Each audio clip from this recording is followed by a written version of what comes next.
श्री सुगंध दशमी व्रत कथा। वीते राग के पद प्रणमे जिनेश्वरवान, कथा सुगंध दशमी तनी कहूँ परम सुखदान। जम्बूद्वीप के विजयात पर्वत की उत्तर श्रेणी में शिव मंदिर नाम का एक नगर है। वहाँ का राजा प्रियंकर और रानी मनोरमा थी।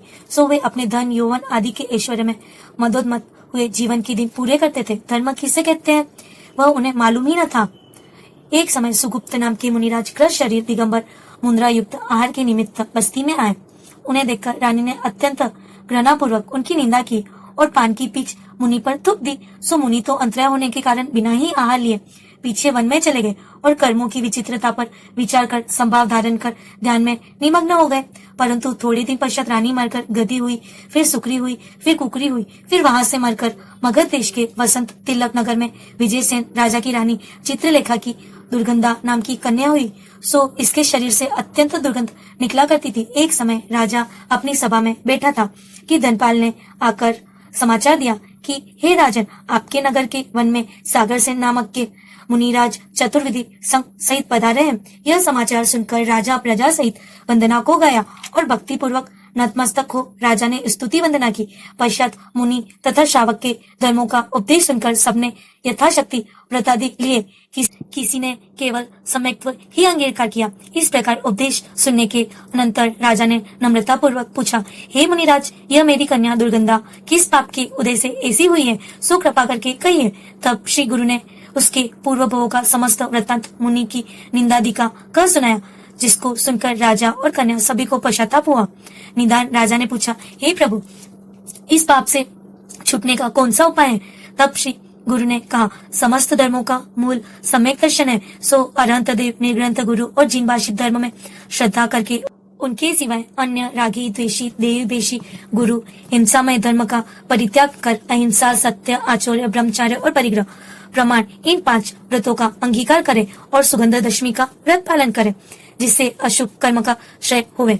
इस व्रत की विधि इस प्रकार है कि भादोर सुदी दशमी के दिन 4 प्रकार के आहारों का त्याग कर समस्त प्रारंभ का त्याग करे और परिग्रह का भी प्रमाण कर जिनालय में जाकर श्री जिनेन्द्र देव की भाव सहित अभिषेक पूर्वक पूजा करे, सामायिक स्वाध्याय करे, धर्म कथा के सिवाय अन्य भी कथाओं का त्याग करे, रात्रि में भजन पूर्वक जागरण करे। पश्चात दूसरे दिन 24 तीर्थंकरों की अभिषेक पूर्वक पूजा करके अतिथियों मुनि व श्रावकों को भोजन कराकर आप पाना करे, 4 प्रकार दान देवे। इस प्रकार 10 वर्ष तक यह व्रत पालन करे। पश्चात उद्यापन करे, अर्थात चमर छत्र घंटा जारी ध्वजा आदि 10-10 उपकरण जिन मंदिरों में बैठ देवे और 10 प्रकार के श्रीफल आदि फल 10 धर के श्रावकों को बांटे।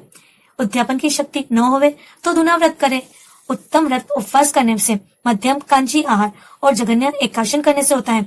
इस प्रकार राजा प्रजा सबने व्रत की विधि सुनकर अनुमोदना की और स्वस्थान को गए। दुर्गंधा कन्या ने मन वज्र काय से सम्यक्त्व पूर्वक व्रत को पालन किया। एक समय 10वें तीर्थंकर श्री शीतलनाथ भगवान के कल्याण के समय देव तथा इंद्रों का आगमन देखकर उस दुर्गंधा कन्या ने निदान किया कि मेरा जन्म स्वर्ग में होवे। सो निदान के प्रभाव से यह राजकन्या स्वर्ग में अप्सरा हुई और उसका पिता राजा मरकर 10वें स्वर्ग में देव हुआ। वह दुर्गंधा कन्या अप्सरा के भव से आकर मगध देश के पृथ्वी तिलक नगर में राजा महिपाल की रानी मदन सुंदरी के मदनावती नाम की कन्या हुई। सो अत्यंत रूपवान और सुगंधित शरीर हुई और कौशंबी नगरी के राजा अरिध मन के पुत्र पुरुषोत्तम के साथ इस मदनावती का ब्याह हुआ। इस प्रकार वह दंपति सुख पूर्वक कालक्षेप करने लगे। एक समय वन में सुगुप्ताचार्य नाम के आचार्य संग सहित आए। वह राजकुमार पुरुषोत्तम अपनी स्त्री सहित वंदना को गया तथा और भी नगर के लोग वंदना को गए। सो स्तुति नमस्कार आदि करने के अनंतर श्री गुरु के मुख से जीवादि तत्वों का उपदेश सुना। पश्चात पुरुषोत्तम ने कहा, हे स्वामी, मेरी यह मदनावती स्त्री किस कारण से ऐसी रूपवान और अति सुगंधित शरीर है? तब श्री गुरु ने मदनावती के पूर्व भवांतर कहे और सुगंध दशमी के व्रत का महात्मा बताया। तो पुरुषोत्तम और मदनावती दोनों अपने भवांतर की कथा सुनकर संसार देह भोगों से विरक्त हो दीक्षा लेकर तपशरण करने लगे। इस प्रकार तपशरण के प्रभाव से मदनावती स्त्रीलिंग छेद कर 16वें स्वर्ग में देव हुई। वहाँ 22 सागर सुख से आयु पूर्ण करके अंत समय चयकर मगध देश के वसुंधा नगरी में मकर केतु राजा के यहाँ देवी पटरानी के कनक केतु नामक सुंदर गुणवान पुत्र हुआ। पिता के दीक्षा ले जाने पर कितने का राज्य करके वह भी अपने मकर ध्वज पुत्रों को राज्य दे दीक्षा लेकर तपस्रण करके और देश विदेशों में विहार करके अनेक जीवों को धर्म के मार्ग में लगाने लगे।